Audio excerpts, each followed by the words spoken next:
Hello everyone, I am Ritesh Kumar Ravi and going to discuss about the cone.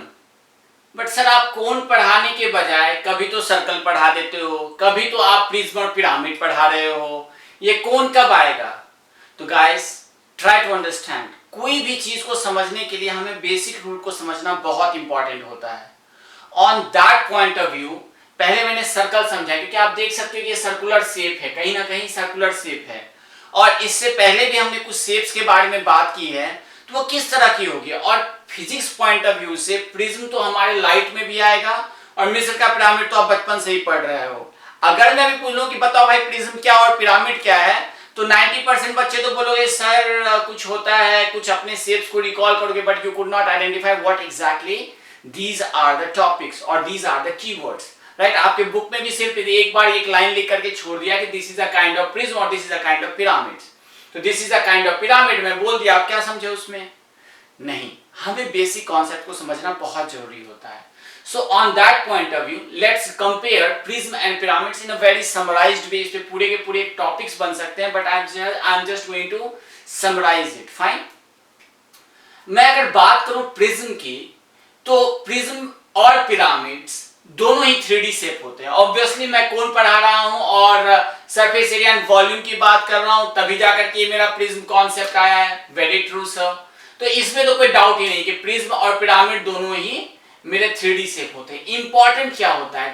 To ends are same, one common point. मतलब इसका दो and same होता है. अगर आपको याद हो, मैंने क्यूबॉइड पढ़ाया था ना.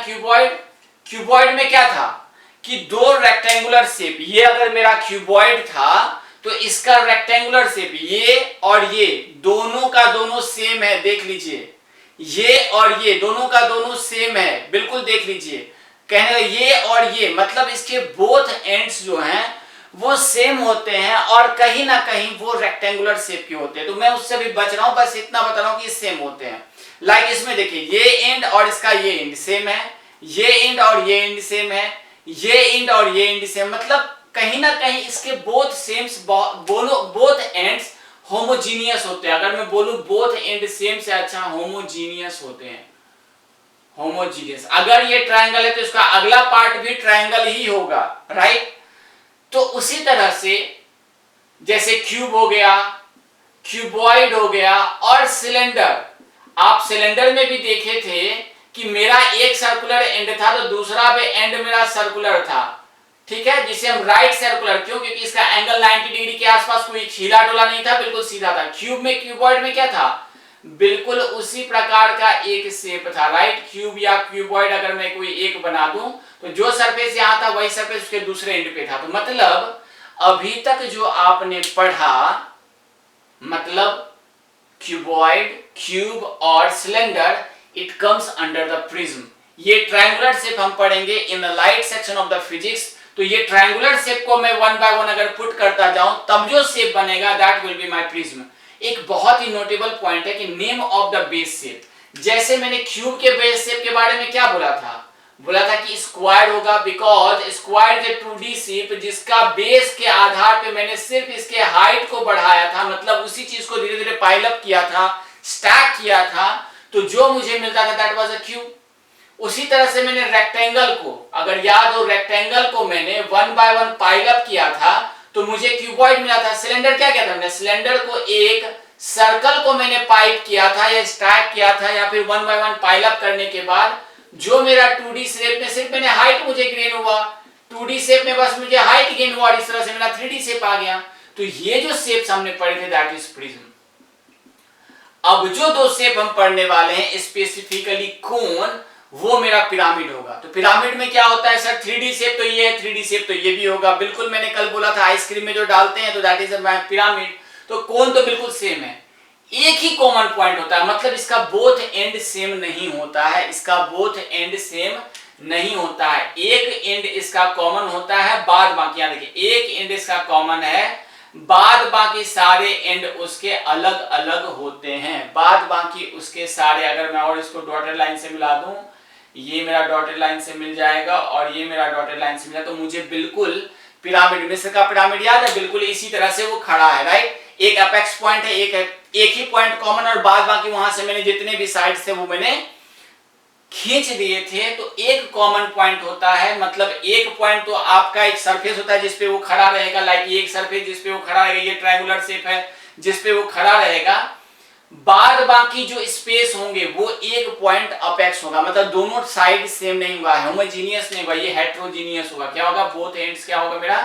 हेट्रोजीनियस होगा। और last but not the least, इसका एक बेस फ्लैट होगा। तो आज के बाद आपसे पूछा जाए what are the differences between prism and pyramids, अच्छे टीचर आपसे पूछेंगे।